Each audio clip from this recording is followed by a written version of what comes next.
Boa noite, pessoal. Hoje vamos aprender aqui como fazer cabeça de galo. Primeiro de tudo, vamos cortar as verduras: tomate, cebola, alho e pimentão. Vamos colocar uma panela com água. Junto a gente coloca para ferver com cominho, colorau e quinó. Só um quinó. Depois a gente deixa a carne de charque escaldando.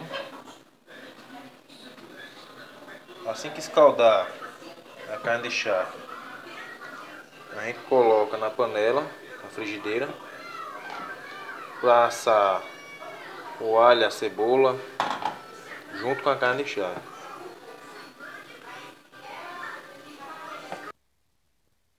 Pronto, pessoal, depois da carne de charque ter escaldado, a gente vai colocar junto com as verduras, com óleo,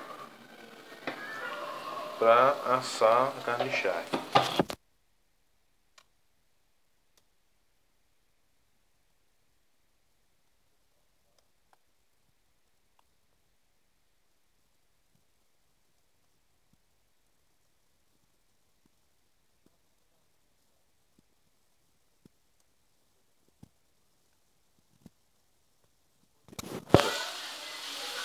A gente vai colocar junto na panela os temperos.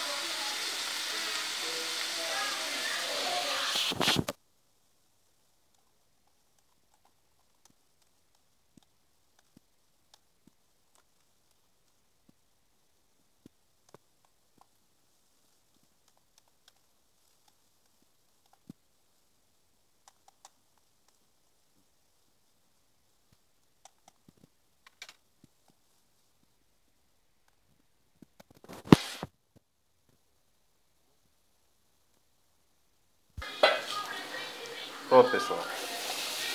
Assamos a carne de charque junto com as verduras. Agora vamos acrescentar junto na panela.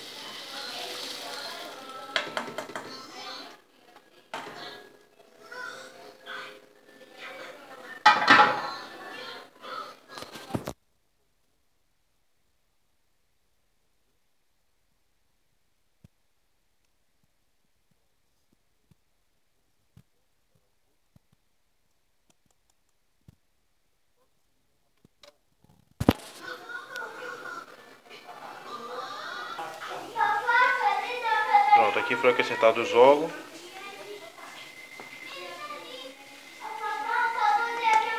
Agora a gente espera uns 5 minutinhos para acrescentar a farinha.